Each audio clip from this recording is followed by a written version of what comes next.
everybody, this is City Readings, and hi Gemini, how are you guys doing? This is going to be your 2024 predictions reading. I'm going to give you your astrological transits, also oracle messages, tarot messages, all of that combined to give you a brief overview of your year of 2024. I hope that this reading will help you get a better understanding of what to expect. So leave a like when you guys join. If you would like a more in-depth reading, tarot reading on 2024, I've already done that. It will be linked below. If you're interested, you can have a look at it. Otherwise, let's see what's going to show up here for you. I mean, I already know what's going to show up for you. Where do I start for you? Okay, I'll start with Pluto. So Pluto for Gemini, it's going to be in your 9th house. And there alone, you could feel the need to maybe travel. You're going to feel the need to explore. 9th house is Sagittarian energy. That's a mutable sign like yourself. And if you don't know, mutable signs are signs that adapt to change really well. Their energy is ever changing, so that's good. You Pisces, Sagittarius, and Virgo, you guys are mutable signs.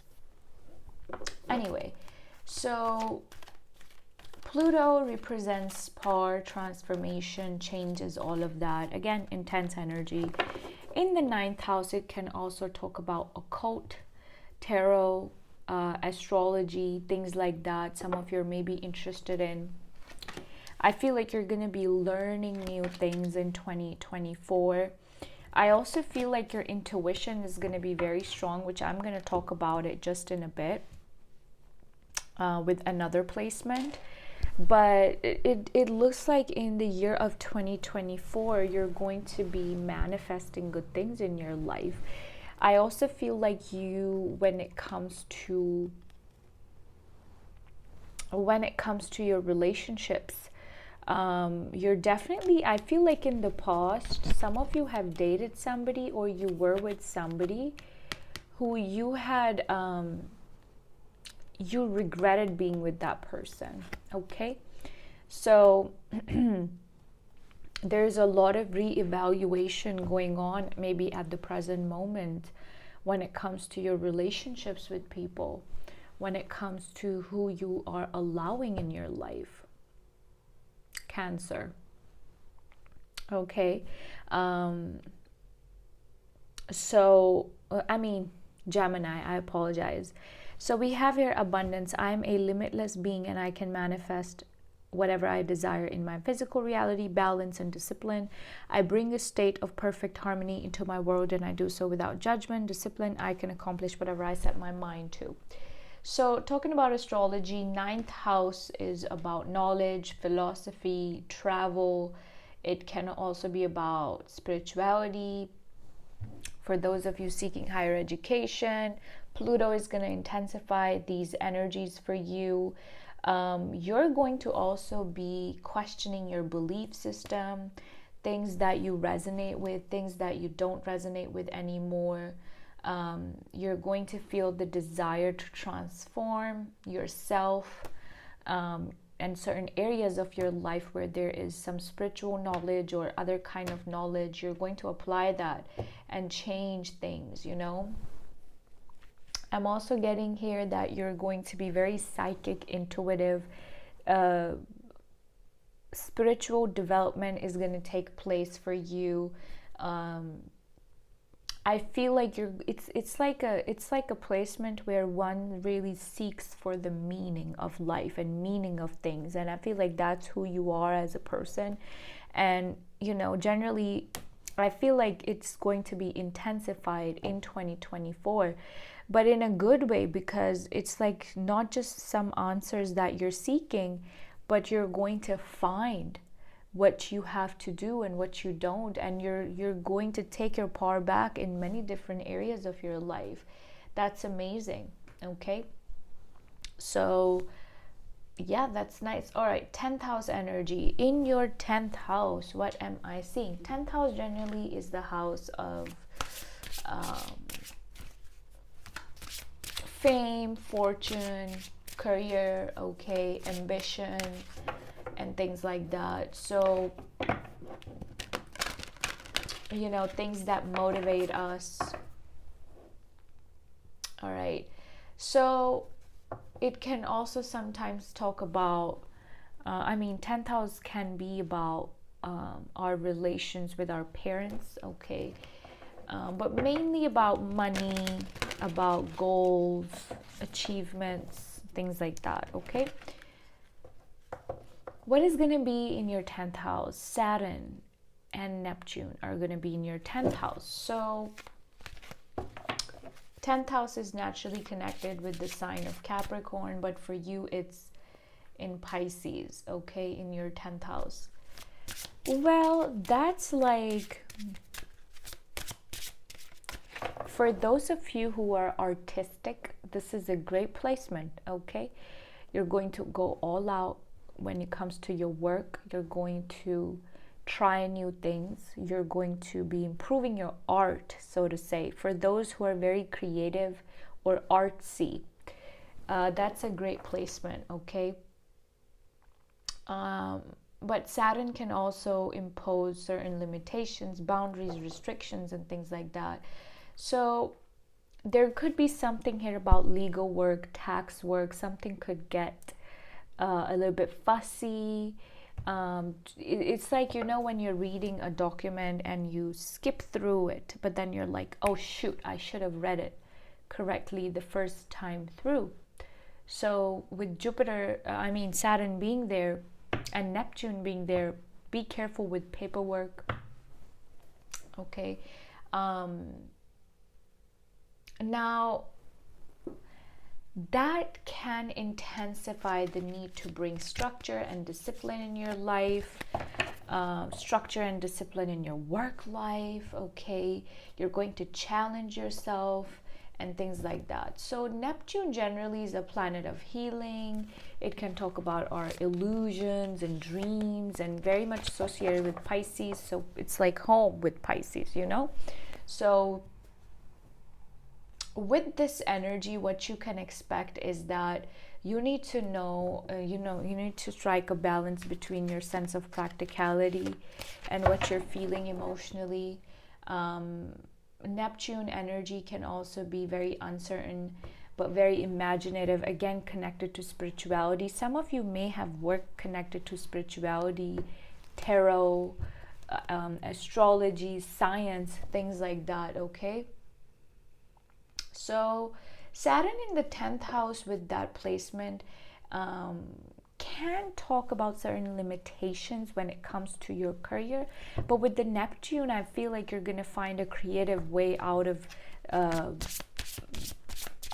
limitations that are going to be imposed on you. Leo energy, yeah, the energy is confident, dramatic, proud, passionate. It focuses on the importance of self-belief. Beautiful.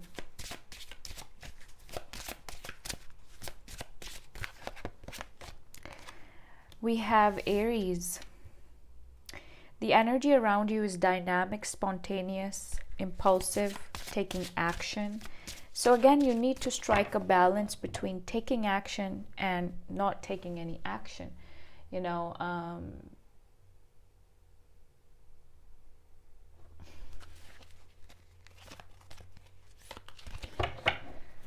now, one thing about Neptune and Saturn in your 10th house, it can also talk about holding on to your dreams, even though it's like there could be blockages, but if you've dreamt of something always, don't really, how do I say this? Don't give up on your dreams, you know?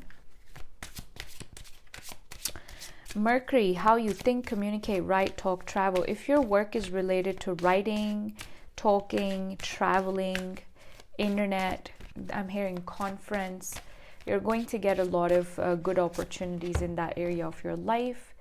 You're getting, wow, you are the only sign who's got Aries, Leo, Sagittarius together. You may be dealing with a sign who has Aries, Leo, Sagittarius placements, or you may have Aries, Leo, Sagittarius placements in your chart, okay?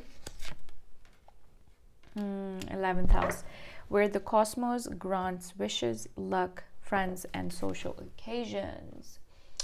All right, so let's move on to, okay, with your 11th house, I just got reminded, in your 11th house, you're going to have North Node and Chiron in your 11th house. So this is like you, again, very much similar to the 10th house energy, but in a way, it's like your soul's purpose. That's what you're going to be striving for. Things that you don't resonate with, people that you don't resonate with, friends and social gatherings that you don't resonate with, they're gonna go. Certain lessons you've had to learn the hard way through your social interactions, you're gonna be taking those lessons forward with you. Okay. Now, this area of, in this area of your life, I really feel like you could, I think here that some of you have felt lonely in your life as a child, even as an adult. You may have felt like you never found the kind of people who truly got you. Even the ones that you found, they were not there for you. Like, they went away, So there's something here about loneliness with that energy. I don't know why I'm getting that. You could feel lonely. I feel like you're going to be your own hero for the most part, but that placement can, it's like feed into loneliness and depression sometimes. But Chiron is there to heal you, and North Node is like, pushing yourself out of a situation. North Node is not where you stay. South Node is where you have stayed and you tend to stay. North Node is not where you stay. It's your destiny. It's about to come kind of an energy. So some of you are really going to find it hard to fake, which you maybe already are like that. You're not going to be faking it anymore with friends, with people. You're really going to find your own way is what I'm getting here.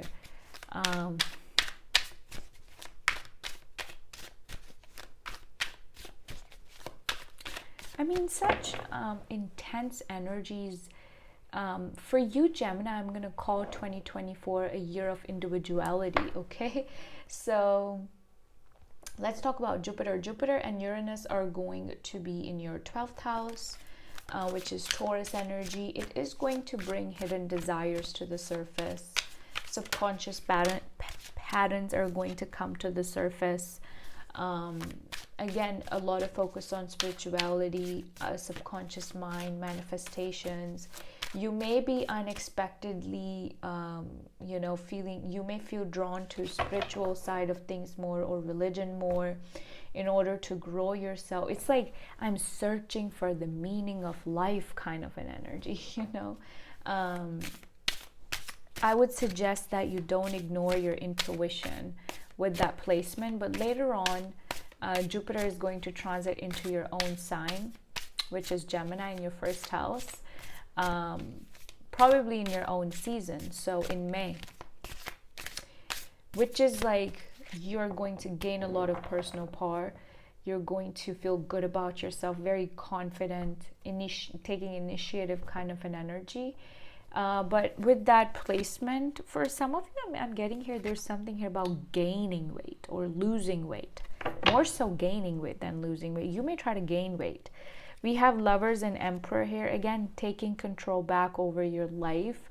Money and business is going to be a big focus for you. But look at that Five of Swords. Five of Swords can talk about mind games that people play with us, with the King of Cups and the Two of Swords energy.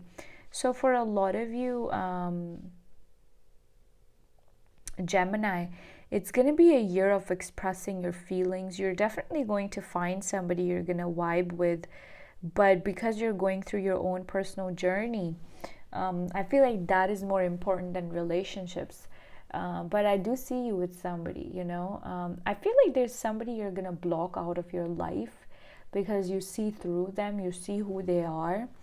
And, you know, I'm also getting a little bit of a tit for tat energy here that you may have towards certain people, which is what I said with the 11th house. You're really going to be like, you know, in certain groups or in certain social settings, I just don't fit in and I cannot fake to like these people anymore, you know, that kind of an energy. Anyway, that's about it, Gemini. Those were the messages that showed up for you. I hope that you were open to receive these messages. I hope that you got something out of the reading. Leave a like if it resonated with you or if it helped you in any way. Have a look at a tarot reading that I've done for 2024 if you are interested. If not, subscribe, like, and I'll see you guys next time, Gemini. Bye.